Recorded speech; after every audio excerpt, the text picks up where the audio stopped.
Hello, hello. Alvaro, it's good to see you. How are you? I'm fine, thank you. I Nice to be haven't back. seen you in a while. Yes, I've been busy selling. Well, good. I'm glad to hear it. I Alvaro, have can you a go ahead? yes. Can you change your name and put Uruguay after it so people know that we're very cosmopolitan today? We are international in our attendees. Everyone get in here, put the place where you sell after your name. It looks like a bunch of you have already done that. And we are jumping straight into this pop up event. It's going to be fun today. Incredible team leader, operations wizard, leadership expert Erin Leff with me from Austin, Texas. And I have Roger Nix, former team leader and agent extraordinaire, as well as a coach with me. And the three of us are here. And we wanted to today to kick off summer. We want to go over some information, but we also wanted to make this an Ask Me Anything type of meeting. How does that sound? Literally, I'm coming up on 28 years in the business. Roger, you're behind 21. me, but 21. His career is almost legal to drink in the US. Erin, you have that fresh insight. How many years now for you? Or up on 12? August will be 10 years. 10. Okay. I 10. know it was getting close to a dozen. There's a Yeah. lot. And it's a funny coincidence. All three of us, Erin is a current team leader, Roger and I both former team leaders. So we have recruited, we have managed deals falling apart, we have faced all sorts of co op situations. Also, all three of us have run our own teams. So the more I thought about today, I was like, what would bring the most value to all of you? And I thought, how cool would it be and how fun would it be to do an Ask Me Anything? And I actually did put that out to some of my clients, and we have a few questions all ready to kick it off. But before we even do that, Erin, Roger, anything that you guys want to share just in terms of we just had the first full day of summer yesterday. People are in it in most markets. They're in it with their sleeves rolled up and they're in a grind. Anything that you'd like to just opening statement style, anything you'd like to share? You want to go? Yeah, sure. I'm really excited because Austin was one of the first to feel the shift back in the other direction. And month over month, we are up 14% as far as closings go. And y'all, can I just say, like, just any little bit of reprieve is so like refreshing. So it's exciting to see people getting back in it, ready to build things, ready to have big conversations. Cause I really feel like it sucked the wind out of our sails there for a little while. So the summer is bright. Good. Yeah, Yes. But yeah, get your that's awesome. sunglasses, right? Yeah, that's Yeah. awesome news for Austin. Love hearing that in Austin. Such a, so many similar things going on across the country in terms of the market, and yet we find these opportunities where people are really hitting their numbers and exceeding. So that's terrific. You guys are seeing that. I want to clarify one thing real quick before I launch into something about over here, and that's actually my career's been underage drinking for a long time, Bridget. So just so you knew, that was not the same. We didn't wait to 21 to start. We went ahead and got into that early. So with that said, yeah, so we're seeing like our local MLS is up to 6,000 available units, which is a tremendous increase that we're seeing upwards of close to a 10% increase in new listings hitting the market. And where that's significant is it also coincides at the same time as our unit volume is down 5%, right? So as many places are seeing, inventory is rising, units are kind of falling a bit. Typically, we start looking at that and say, "Oh, look, buyer market activity," and yet our average price has gone up around 2% in our local market, right? So prices are going up at the same time as units are kind of flat, stagnating a little bit, and inventory is rising. I think a lot of places are feeling that, and so it's leading to a lot of conversations around how do you get the buyer off the fence, right? Indecision categorizes a buyer's market. And so how do you get them to make decisions? What are we dealing with in terms of scripting? And what are we doing to try to get our units elevated, especially when we have listings that have been sitting on the market for 9 months in some cases, a year in some cases, and definitely how long are we listing? So a lot of scripting going on right now. How are we combating what's happening and preparing ourselves to navigate? It's legitimate questions. Well, it's interesting you brought that up, and I'm not sure. I know a few of you were on the summer surge call on Thursday, and those of you who couldn't be there, there's information in there I think you would love, and some challenges that we set of just very specific activities to do between now and Labor Day that are going to have an impact on the rest of the year. So definitely check that out. But I did want to start our conversation today with some news that I kicked the surge off with. So the payment is the market. And what do we mean by that? It is a time when if you're not having the conversation in the buyer consultation about what do you want your monthly total payment of being an owner of this property to be early in the consultation phase, you are asking for trouble. Because what we're finding is that people may qualify for $650,000, but they may not be comfortable with that monthly payment. So this is something that back in the day, we talked about it a lot. In COVID, we weren't talking about that. People were just like, what's the offer I need to make that I can qualify for, that I can get that house? So just make sure that you've incorporated that back in. And I just wanted to make sure that you guys are going through that. You can hit the other 5 real quick, Kat. Real cost is bigger than the mortgage. You guys all know that. The inventory is local. So one of the things, and if you noticed, Erin and Roger both just shared a little bit about their market. This is a time where you've got to be your market area expert. Maybe we can put that market data tracker link in the chat, but make sure you are staying on top of exactly what is happening in your market, and not just stay on top of what it is, but actually know how to describe it in lay terms so that when people ask for your opinion, you're actually using the data to drive your answer, and that you are giving them information that is going to be digestible for them. So just, that really wanted to drive home to become that area expert. And if you have building in the area, go into that. So you can stop that now. But I just wanted to add one other bit of info. We all know mortgage rates are still a factor in some of the buyer indecision, obviously a huge factor in some seller indecision, both not wanting to leave the comfort of their low interest rate, even if the property no longer suits their life. But one thing that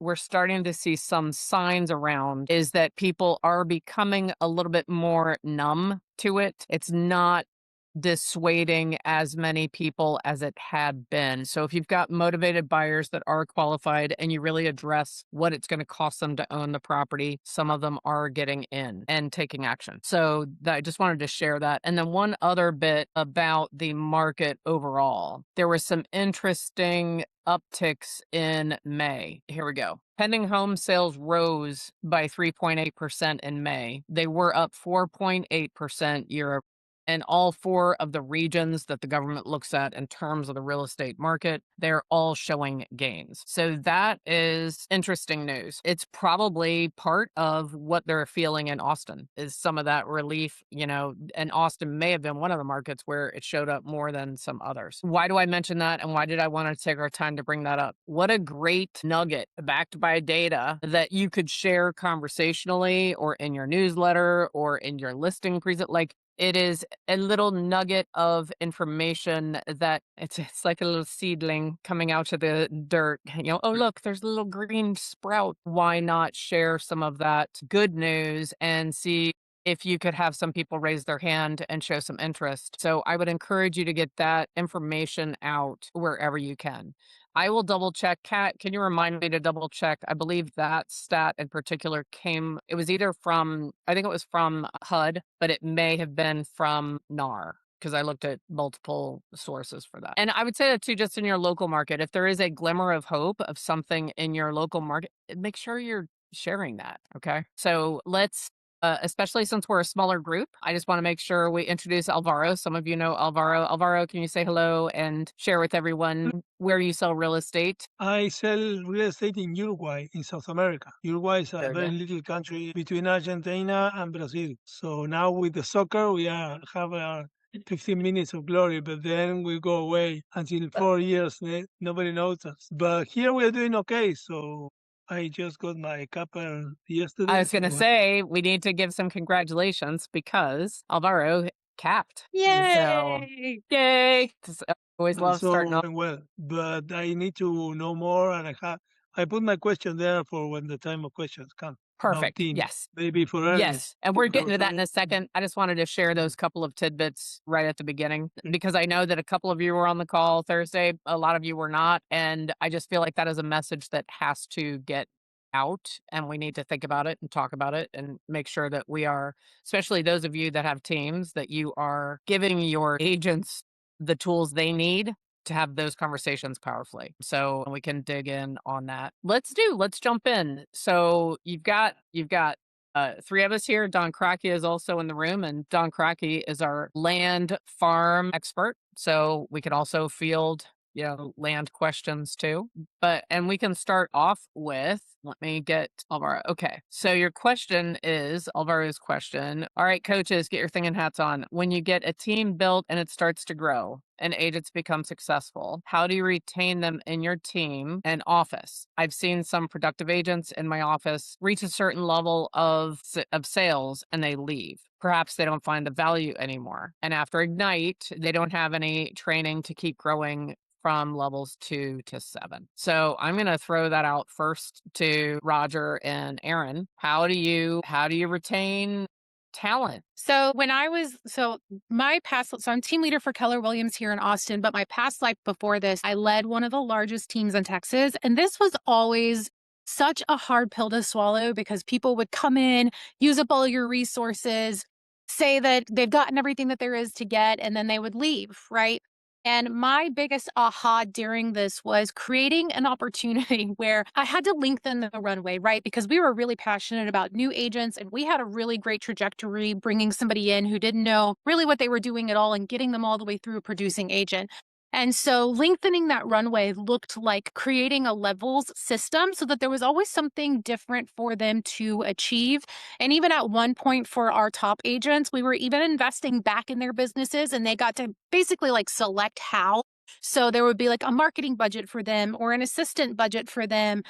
And we got a little maybe too complex with it, but we really ended up retaining several really big players over time because that was the case. Agents love recognition. They love knowing that they haven't made it yet and that there is some other place to go for them. And so prioritizing that and helping them understand the runway, I think, is really, really important. And also community, because even as a team leader now, creating communities around, like we have a producers brunch where they get to come in and they meet together one time a month. We have our top 10%. We have our mega team masterminds, and we're really giving them the opportunity. The value is not in me as the leader. The value is in the community that's created around our people. And so that would be the other part to that too. And it's only value if they think it's value, right? It doesn't matter how I feel about it. If that's not their perception of it, then it's not actually value. And so having to drop the ego a little bit and actually listen to what they truly wanted. I'll give you an example. We've worked really hard on events this year and getting people in the door, inside of our four walls, inside of the market center. And I have a couple of examples of this. Number one, we did a happy hour here at the market center. I had 12 people show up. I did a happy hour outside of the market center. We had 65 people show up. Like they literally stopped letting people into this restaurant because we were so shocked by the amount of human beings that came in. I'll give you another example. We had a mega agent panel here inside of the market center. And we probably had 30 to 40 people show up for that. It was still a good turnout for us. But I coordinated a larger event called Agent to Empire at the Austin Board of Realtors, getting them outside of these four walls. And we sold that out at 250 people. The messaging being they don't want to be in our four walls. They want to be in a community with other agents. And that's okay to go there and provide that value. So extend the runway, make sure that on your team in particular. Yeah. Like your own sales team, making sure that you're helping them build a career and they have a path they're following and they always have that next goal that they're going to attain. Yeah. And I just want to make sure I heard all of it clearly. So correct me if I'm wrong on this. You also mentioned that for your team, that although that they were always paying a split to the team, after they capped, when they hit certain production levels, they would get extra benefits or a reduced cost and that was rewarding and acknowledging their success. Yeah. So And to unpack that just a smidge more, when you have top agents who are running, like we had one agent who she closed 83 deals in a year inside of our organization. And with as much leverage as the team was technically providing inside of that number is still overwhelming to people. And they're still losing their minds going, hey, what's the next? Like, how do I get more leverage in this scenario? I literally cannot do another deal without some type of additional help, which is where that aha came from, was like, okay, what other leverage could we provide for somebody who I would consider like a unicorn? But we had a couple of them actually. So it became a little bit more like choose your adventure, where we knew we could allocate this particular budget to them. And then it was a customized, tailored plan that we felt like we could handle either on the front of marketing or assistance. Maybe it was a VA, maybe Right. like more of a true showing assistant, et cetera. And so, but yes, it was an allocated budget back to these people to figure out how to reinvest in their business so they could do more. Good. Do you include some kind of profit share or some other kind of money coming in, or this is not recommendable? You mean for like a team? Yeah, because you said you're paying for stuff like extra help, but do you cut them in the deal of the office? Because I know that in Argentina, there was one woman that was extraordinarily successful and she was leaving and they made her an associate. They just Like, gave him shares you because, mean on the market center front, yes, because not it. otherwise she was going to leave. So instead of giving the profit share, they made her partner. So she stayed. So my value on the market center front is in helping them build teams, and whether that's from the place of leverage because they're overwhelmed or because they're passionate about it and they're the right leader. It's about taking that person from what their world is and expanding their mind and going, okay, you're here and this is wonderful and you've done a great job. Have you ever thought about here, right? Which KW is great about giving all of the ideas and content and books around this exact topic, but it's about, as their leader, it's about helping them understand that there is another level to achieve. So I mean, of course we have profit share traditionally like we would for KW, but there's not on that front, as far as like cut in for the market center, there's not any additional value in there. My value is in helping them build an asset, which is their business. Okay, good. And even, you know, that is kind of regardless of even if you're at a different company, could you do that to retain talent? You could. I feel like it's better if you can create the value where they would want to stay. Yeah. That's going to be longer term. But also, I know KW is newer in your market, Alvaro. So you're going to do some Yes. things with your particular office that would not be done in a KW that's been around for 40 years, right? You know, so that you'll do some things in the beginning for retention, but really Yeah. focus on you. And Roger, I'm going to get to you. I want to add in one thing so I don't Right. forget. In your market center, if you're part of leadership and you want to make a difference, and you said there's nothing after Ignite, well, you could start a monthly roundtable that is coffee with a capper. And next month, it's you because you capped, right? And then you could coordinate and run it, but you could invite another capping agent to be the guest that is kind of at the round table and just make it very interactive around the table. It's an ask me anything and you interview the person that's in question. And by the way, you could figure out what is the level of production that it takes to cap at your office. And you could actually invite an agent that is not with KW in your town to be the guest of honor at the Coffee with a Capper roundtable. So like you, even as an agent, if you're part of leadership, by the way, if you're not part of leadership, I don't know if it's worth your time because you need to be getting listening. If you're part of leadership and you're part of growth, or however you're growing your profit share, that's a great way to do that. So just think about, I know this is an overused cliche, but if you want to change in your market center, and this is to everyone on here, you guys are in Texas, Florida, California, Nebraska. If you want to see a change at your office and you would benefit from it yourself, sorry, we're not in a not-for-profit business, right? Then get creative and say, what's missing? What's the hole? And then could you fill it in some manner that would not take a lot of your time, effort, or energy, but would still give an impact to people around you and be valuable. And that is masterminding and connection and creating that community. Like Erin said, that's a way that any of you could do that. And I know we have some people not at KW here. It doesn't matter which company you're with. Every company has an organization or a culture or an opportunity where you could have that kind of impact. Roger, did you want to add anything to this conversation around Just a retention couple of things. talent and Yeah, just a development? couple things.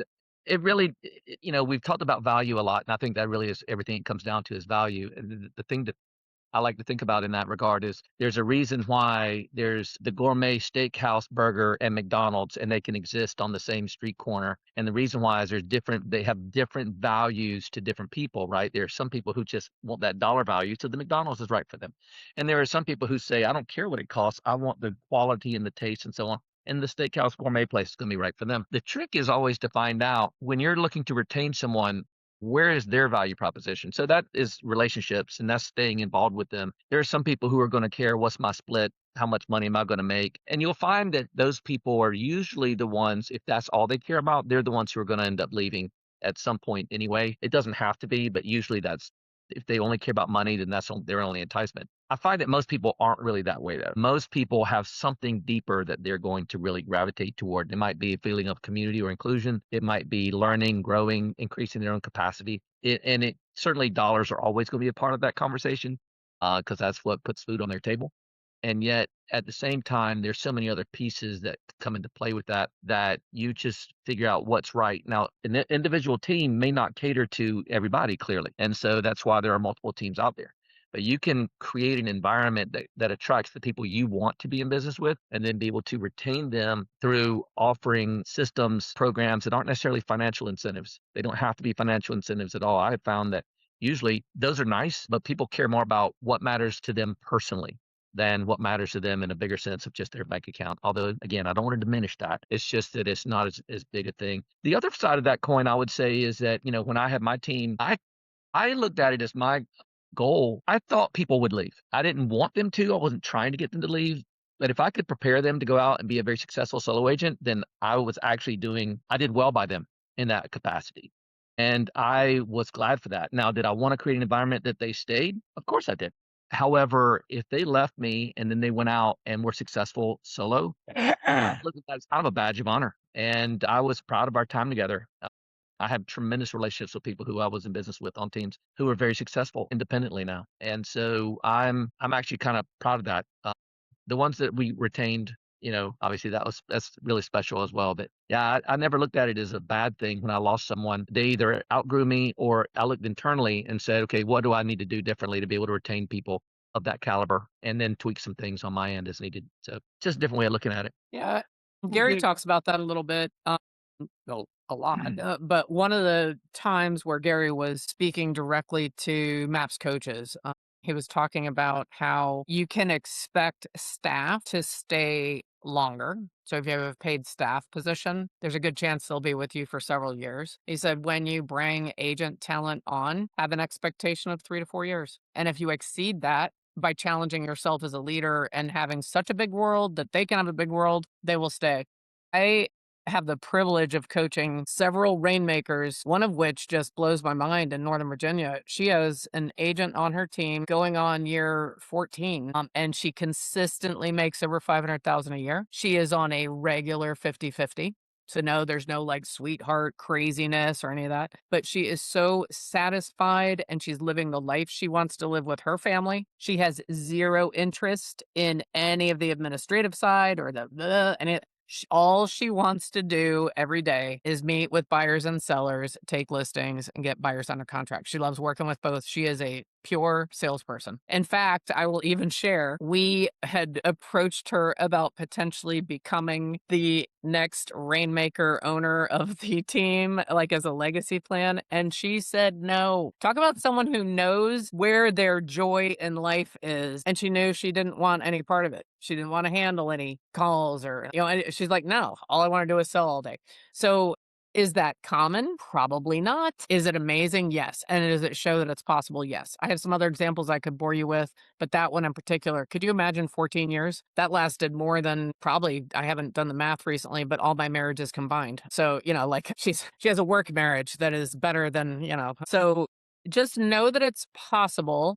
And I love, Roger, what you mentioned, and Erin, you said it in your way as well. Look at yourself. Are you creating a path? Are you giving them challenges? Are you giving them support? Are you making them feel like they are valued, heard, and respected? Do you make them feel smart and right while you're also pushing and guiding them to become better? So if you're doing those things, and yes, there's still going to be people that leave. So just know that and don't let it sideswipe you. On that I note, Bridget, go ahead. I understand the point. My question, of course, there will be people. I had 15 people that I brought in. I got my gross share price and everything, and now I have 4 because some of them capped.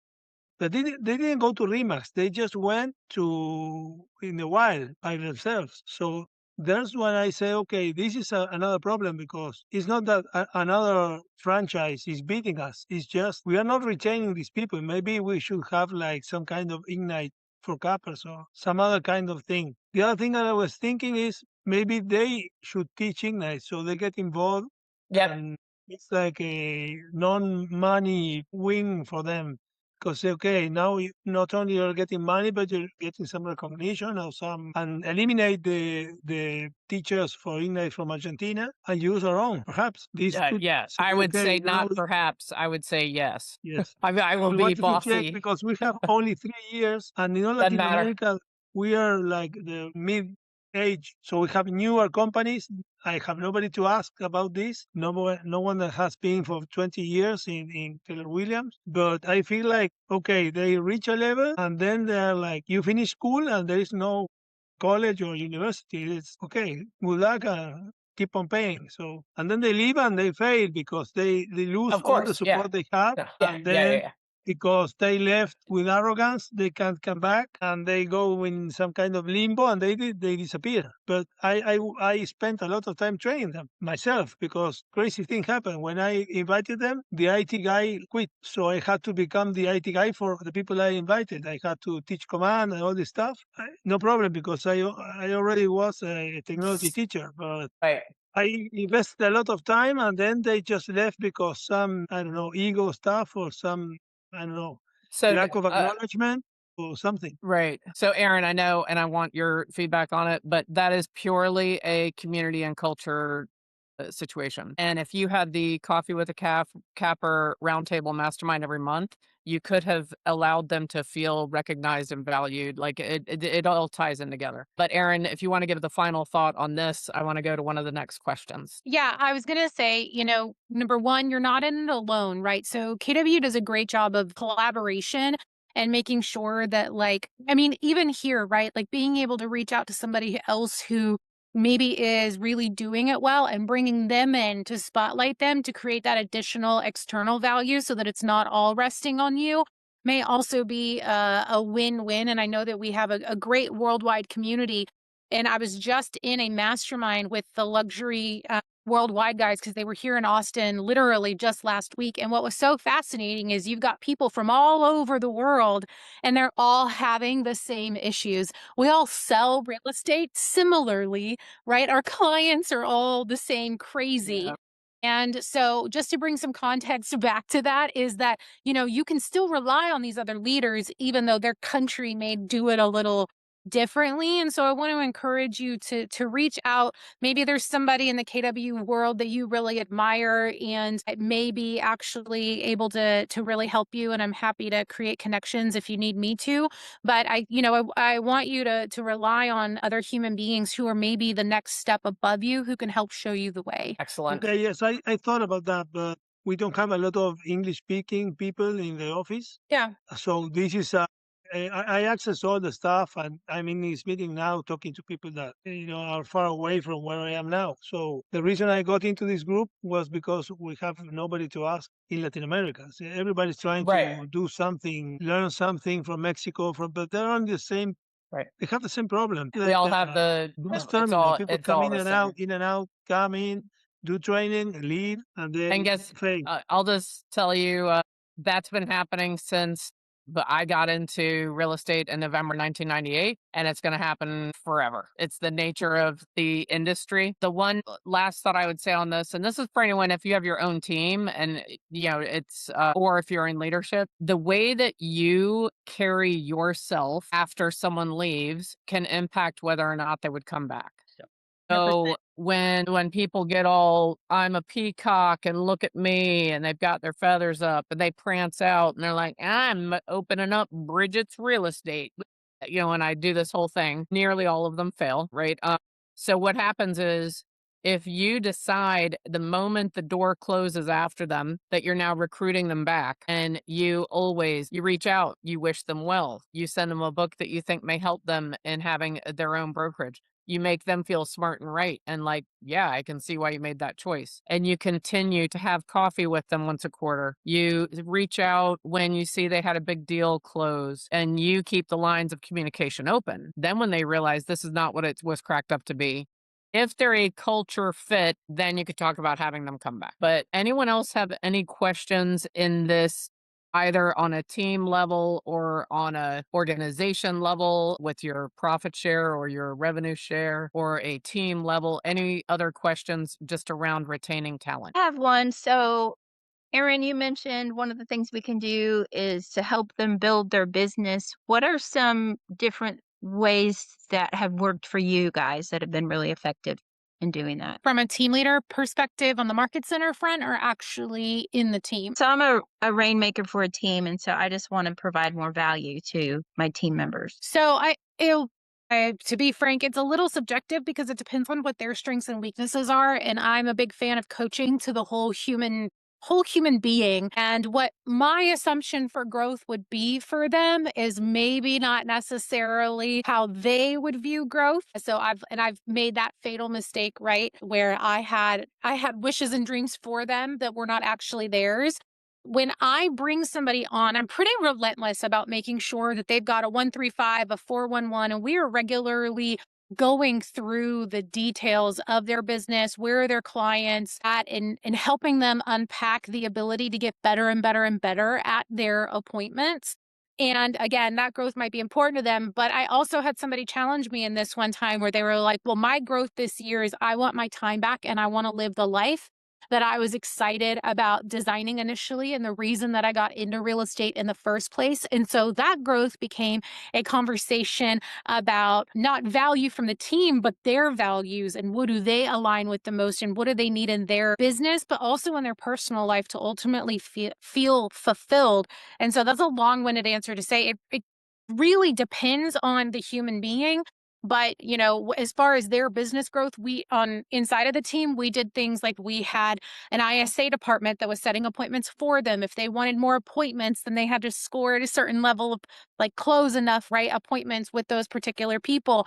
Again, they could unlock different achievements because not everybody could get into the ISA department. They had to have a certain number of closings for that. Same thing with like sign calls. So we had really great branding in Austin. And so there was a lot of it that was brand recognition.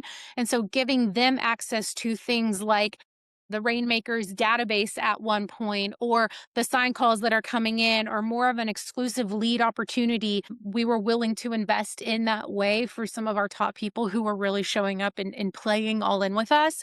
And for some of our agents, that growth became the most important thing. But we really, really drove the consistent, sustainable business inside of our organization so that they could learn to predict what their income was and how to turn on and off those levers for the kind of money that they really wanted to make, right? A plus B will always equal C. So what are your inputs versus your outputs if that number is really the priority there? And what tools do we have in our world, right? Are you bad at follow-up, which all real estate agents are? Great. What can we automate or what can already be done for them? Or for some of our top agents, we gave their database back to the ISA department because they were never going to call anybody, right? And so we worked with them to figure out how to make it a win-win. Word vomit. Bleh. So a couple of other things that I've seen some teams do is they had a VIP a la carte menu where then actually solo agents, you could actually create this for yourself if you want something to get excited about for your own self. But they had an a la carte menu of getting your house cleaned once a month, at a certain level of production. And then if you had, an increase in production twice a month, like every other week. So they started doing car detailing at the office. So once you hit a certain number of sales, all of a sudden you were next in line and the car detailer came to the office once a month and they got their car detailed.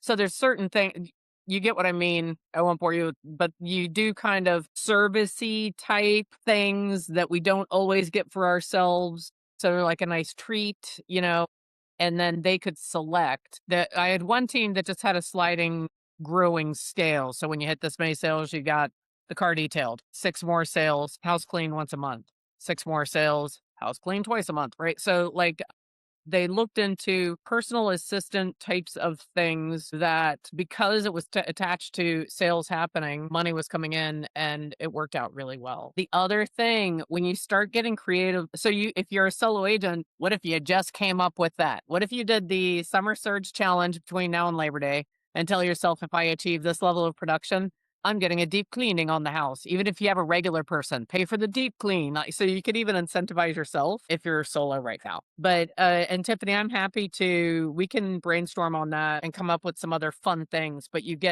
they also had a personal organizer that would come in and do all your closets or your pantry.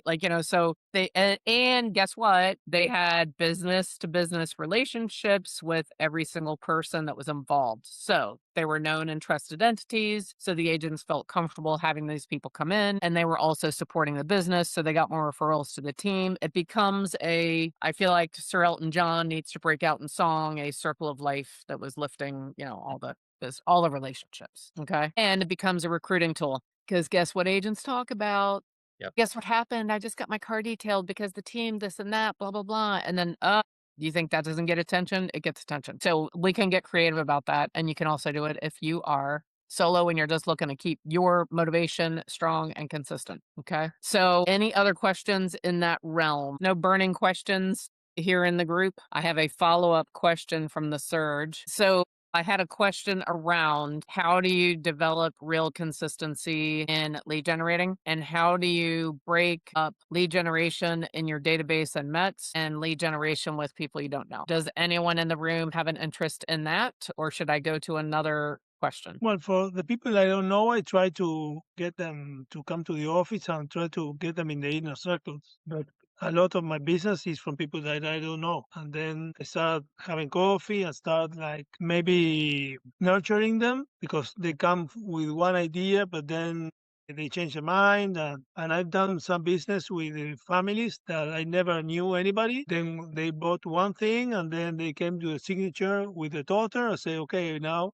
you bought for your son, now you need to buy for your daughter. And then they both left the house, so now you have to sell the house. And what I do is just I bring them in, I have coffee, I try to not sell them whatever I have, but understand what they want, and And then then they build the like that. relationship. And then Right. from there, start digging and see what they have. And most of these people come with a baseball cap, and then when you do the due diligence, they're sitting on $10 million, and they That's came with right. the shorts and the baseball cap, and you said, "This guy is going to waste my time," and then it's your best client. The next minute, he's buying everything from you. So yeah, put them in command and start asking questions. Do you like this? Do you like that? And understanding and putting this information. So when I have stuff that relates to what they want, I send it, And you can and they reach say, out. "Oh, you were paying attention to what I said." Yes, of course I'm paying attention. That's the So you're whole building dream. the relationship. Yeah. Yes. So I would like for all three of us to answer that. And that is ultimately the goal. So you're taking on Mets and you're turning them to a Met, and then you're building a relationship and you're getting to know who they are as a person before even getting into what's going to happen transactionally. And then you're cultivating the relationships to sell for the son, and then, or buy for the son and then buy for and having multiple Then they transactions. come to the So I want to, signature with the uncle, and then that's more right. people. So you're turning But I them don't into have your to fight Mets. for them because they are already The recommending me. relationship So is there. Right. my goal is to get 100 people that transaction with me once a year. This is That my would be goal great. now. Right. My 100 Right. VIPs. So Good. I did this group. I'm at 43 right now, and I understand what Good. they want. I tag them properly, and I send them exactly what they want. Good. So this starts to make a movement. Now I'm administrating a property from a guy that bought me 3 properties, but he has like 25. So I'm taking the business from other brands because I'm doing a better service and going to his home, and we're cooking and we're doing barbecue, and it's just pay attention. What the guy is, where the shoe is hurting, and take the business from the other guys that are not doing anything, just sitting there, and call him once every 3 years. These are strong buyers. They buy and buy and buy, but they want Right. some extra thing that you take care of other stuff so he can go 3 months to Europe or something. So, right. So, I want to just make sure everyone heard. So, ultimately, that is taking an unmet, a stranger, and you're turning them into a Met, and then you are consistently communicating and nurturing them so that then they become a Met. So, I want to make sure I answer using what Alvaro added.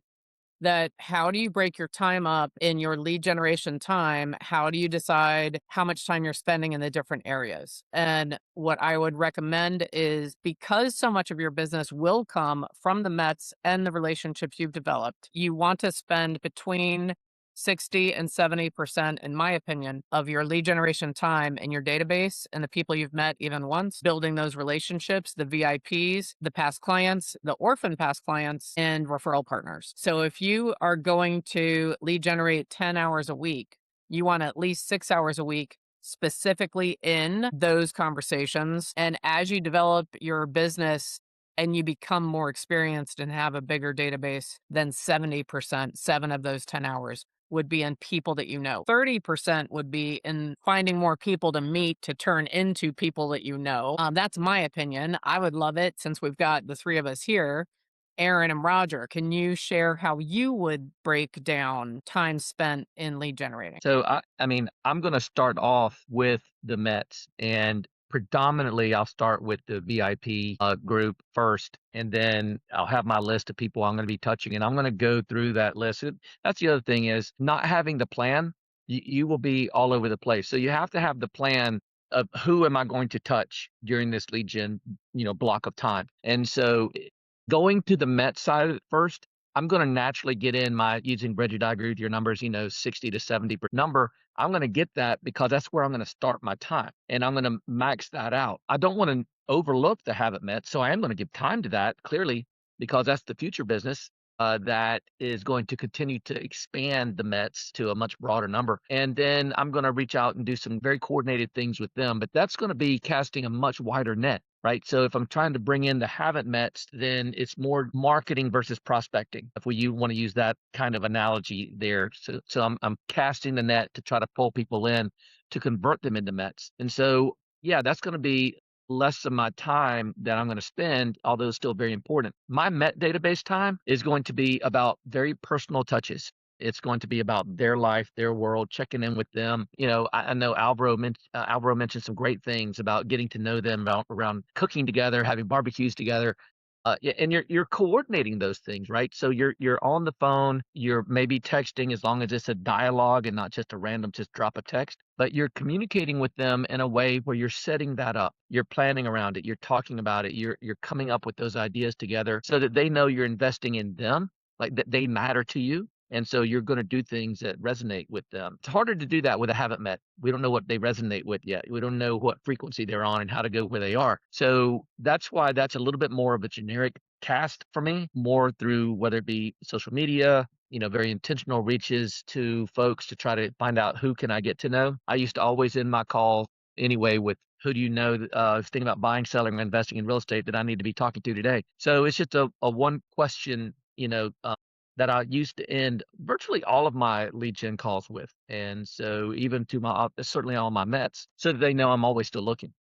But nevertheless, I mean, it's those personal touches with the Mets specifically that I'm going to do it. But if I'm going to coordinate my time, I'm VIP, Met, and then it's going to be with the haven't Mets to cast that wider net at the end of that. All right. Erin? I don't feel quite as organized about this, but I'm going to try to give as authentic answer as I possibly can. One of the things that I have been relentless about in my career is making sure that anybody that is in my database has a follow-up task at some point within the next 90 days. The furthest that somebody is going to get out from me is going to be that 90 days. But 90 days.